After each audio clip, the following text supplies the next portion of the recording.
YouTube? It's the Turks. Back at it with another banger. We got some basketball content back at it, man. We got thinking basketball with, is this the perfect modern defense, man? Who is he talking about? Let's see. Let's see. The Oklahoma City Thunder currently have the best regular season defense Give me in that NBA history. Better than the 08 Celtics, better than any Spurs defense ever, better than the Garden Bloodying Knicks or the Bad Boys Pistons, and better than our estimates of even Bill Russell's Celtics. Every one of these defenses has had at least one, if not two, dominant rim protectors. The 2020 Bucks, the best regular season defense of the pace and space era, went twin towers with Brook Lopez and that Giannis fellow. The 2022 Warriors were sort of the exception. They were 8.5 points ahead of the league before Draymond Green went down with an injury, and they were pretty small and rangy as a group. We've already discussed OKC's micro ball lineups this season, but what strikes me so much is they've built a perfect horizontal defense to counter the stretched out pace and space era by prioritizing speed and length over size. This looks like great man defense from Lou Dort, but he's actually way behind the play on the turnover, jogs for a second, and then just books it down court to blitz Luka Doncic, which allows the smaller... I ain't gonna lie, Lou Dort really be locking shit. Seriously. Like, actually, like... I ain't gonna lie, if he was playing defense on me, I would've punched him. Nah, Lou Dort be locking. You ever seen that video of a dude that was doing a crossover and he punched him? I ain't seen it. Bro. You might have to add that clip in there. Yeah, man. And Joe to switch out of the play. Alex Caruso sees this happening and rotates over to Kyrie so Joe can recover to the weak side, and then Dort locks down Luka, and that is extraordinary perimeter coverage. Part of being really fast and rangy is staying in front of the ball and containing dribble penetration. So even though they have 4 defenders at 6'5" or under on the floor, the Knicks' 3 best offensive players are all completely stonewalled on this trip. Jalen Brunson's getting actually locked. Go backwards. Everyone's getting locked. Dang. But their speed and ability to cover ground shows up most in help situations, where they usually have 4 or even 5 players on the court who are deadly in passing lanes. That was Kendrick Williams, who plays a lot of center for them, zoning up 2 shooters, closing to the wing, and then beating the pass to the corner. They have this completely unrivaled ability to just swarm the ball in help and cause total destruction. But they also recover faster than anyone. Dort attacks the ball here, then races Jalen Williams out to the shooter, and on the extra pass, Shai Gilgeous-Alexander is there as the ball arrives, so there's no real advantage. And this one is an all-out clinic where Dort sits in Jason Tatum's driving gap, Aaron Wiggins lurks in the passing lane, then rotates way out. Their center is there to run a shooter off the line, and Shai finishes it with the stuff at the rim. All this speed allows for higher pickup points on the floor. Alex Caruso is the center in this lineup, but he can fly around making plays like this because their agility makes it hard to set up basic offense. This was a huge part of their second half comeback over the Celtics recently, pushing the offense higher out on the floor. So when Tatum comes off this screen, he's about 8 feet behind the 3-point line, and that's not an easy shot. OKC has multiple point of attack defenders who can extend like this and just make basic actions a nightmare. Alex Caruso wrecked that play, and he's really good at deflecting or intercepting short-range passes like this. And this is the best collection of hands that I've ever seen on a single team. From Caruso to Case and Wallace, who is not safe to dribble around, even if you're Kyrie Irving, and his nearly 6'9" wingspan reaches into tight quarters, going in between the elbow and the body here to snatch this one. Great defense. Dort has an identical 6'9" wingspan to Wallace, so that's more length in the passing lanes, and yet another really long guard to attack the ball in help. And Lou has strong and active mitts. Sort of looks like me at my local rec center. Wiping at this one twice before taking it. Shea has a 6'11" wingspan, 6'11". and he not only uses that to cause problems like this, but he can also reach through people and dispossess them with OKC's that be length. spamming square, bro. And J-Dub is the longest of the group with a 7'2" wingspan that does some insane stuff, like reaching through the handoff here to tap it back to himself, or again, making passing tricky, just stuffing this bounce pass. And all this means dribbling into traffic or just dribbling in general is dangerous around half the Thunder roster, which is why they lead the league in points off That's definitely turnover. annoying, bro. If we look at forcing turnovers since they've been tracked, the Thunder are 6th all-time right now relative to league average. And the 98 Celtics literally full court trap most of the game. Well, the 94 Sonics love to half-court trap. 1978 So Atlanta. it's been over 40 years That's since an Pistol elite Pete. defense has forced turnovers like this without an aggressive gimmick. And you can see this in modern tracking data, where the Thunder are outliers since deflections have been tracked back in 2017. OKC has these stretches where they overwhelm opponents with their pressure and intensity, like basically no team I've ever seen at the NBA level. Against Minnesota, they forced 11 turnovers in the third quarter. Julius Randle, give up the ball.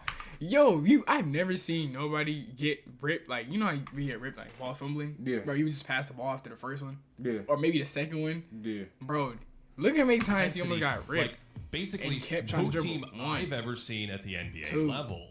Against 3, Minnesota, they forced 11 turnovers in the 4 third quarter times before you get alone, ripped, bro. where they were just flying Yeah, around the bucket right court, there. switching when needed, put him on the bench, jumping in passing lanes, and just dispossessing ball handlers. Put Rob in the game. At times, it feels like they have 6 defenders out there instead of 5 because Just their travel? speed, agility, and length blanket Still, the entire oh my floor. goodness. And after Wonder a why while, they that double really team. wears down opposing offenses where why they they can't double even team them, they execute can't basic handoffs or get the ball inside the three-point arc.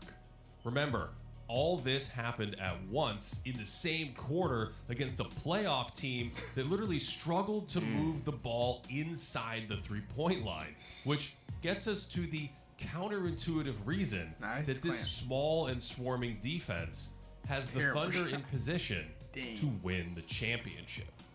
Honestly, the Warriors is my team, but I think they're winning the championship. It's either them, the Celtics, or...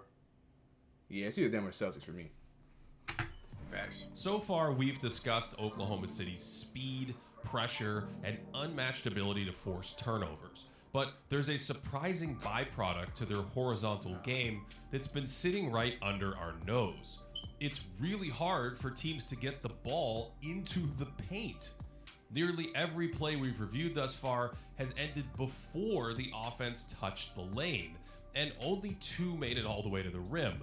So despite going small and spending a third of their season without a single big man on the court, teams can't easily score on OKC near the basket. Incredibly, the small and speedy Thunder give up the fewest points in the paint in the NBA, and according to tracking data, the second fewest points at the rim area. And they do this by defending those shots well and by keeping teams out of that area in the first place. Now, they do have some traditional rim protection with their big men. Isaiah Hartenstein has done a nice job with Chet Holmgren out, although he's not really an upper echelon rim protector. Those really long wings also provide vertical protection around the basket, whether it's SGA or Lou Dort snatching shots from behind, or Lou Dort protecting the rim against Kyrie. Lou Dort got to get... Of course, Hey, Lou Dort, I was just first team on defense. Yeah. He's an Wait, Lou Dort? rim protecting wing with that Got it. 7-foot plus wingspan, and his length occasionally produces these Draymond Green-like plays around the basket. But the less obvious element to their paint protection is just keeping the ball out of the paint in the first place. As we've discussed, when I play this can defense be like that, they staying call in front of foul, ball bro. handlers and Exactly, keeping them on the bro. outside, but it's also helping to protect the Like, paint they're and definitely then putting recovering 2 to the hands on rim everything. quickly. And It's this physical is defense. where their speed really shines. Wallace can lunge at Tatum here and cause him to prematurely pick up his dribble because he's quick enough to recover to the shooter. So while they fly around on the outside, What they really prioritize is flying in to help in the paint. Great basically defense. Contracting like an Y'all accordion. pay attention to the defensive footwork, though. Then uncoiling back to the outside, and this is essentially horizontal rim protection. They don't need great shot blockers or twin towers because they're so quick to help that you don't even get off a shot.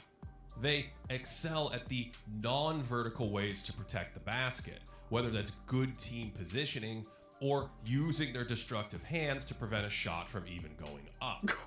And Luke Dort, but throwing entry passes around this group is dangerous.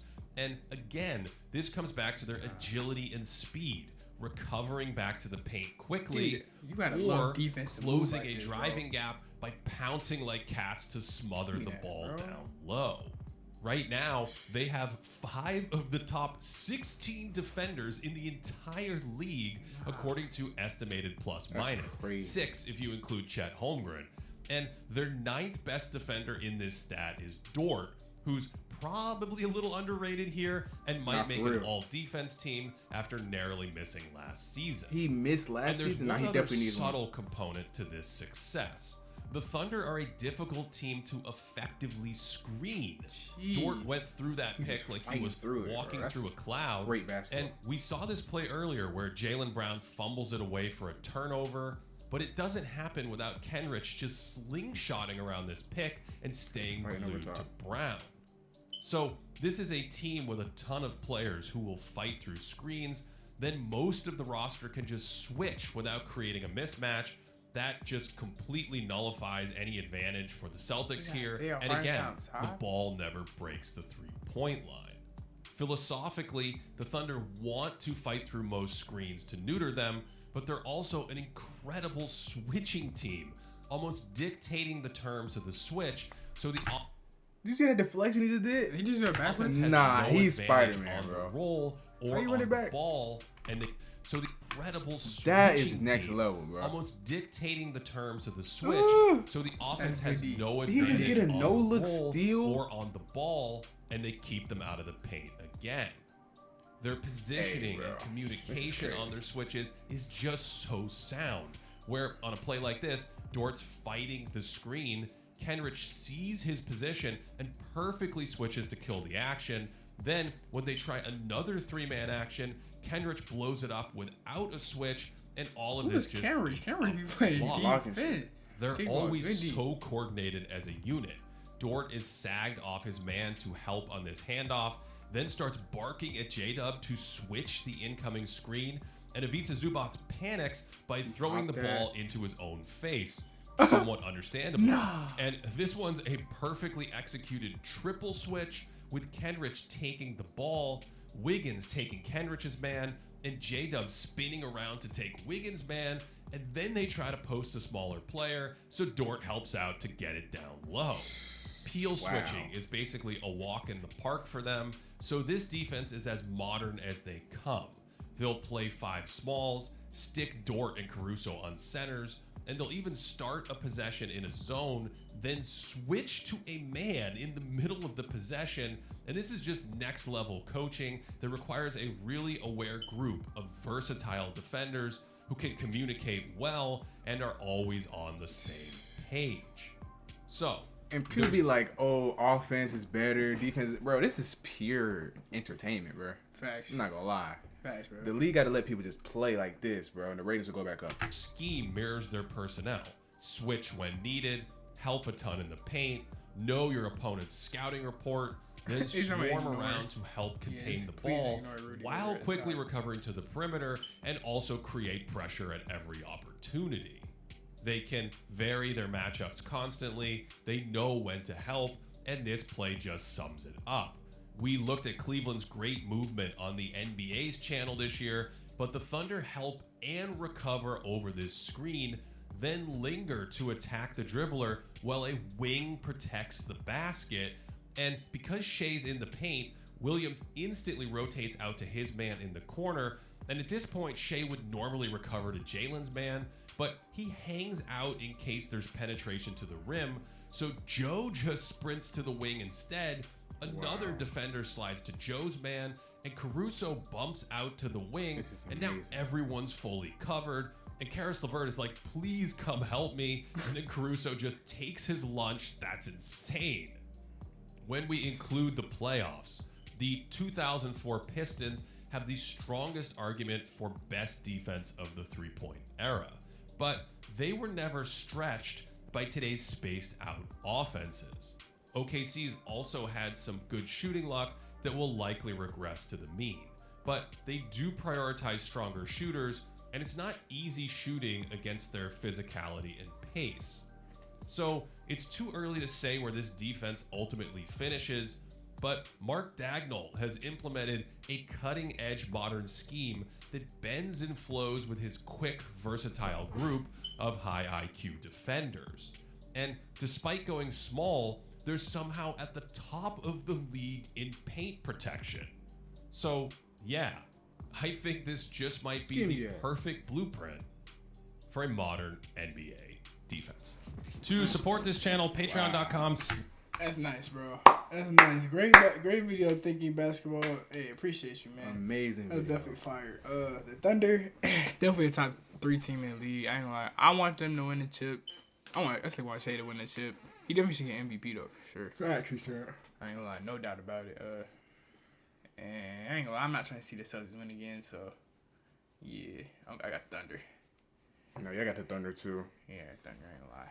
But don't forget to like, comment, subscribe. Fast, man. Y'all got more video ideas, more basketball videos I want us to react to. Drop them in the comments. Fast, man. And we'll catch y'all in the next video. Sir, don't forget to shout out God, man. Shout out God.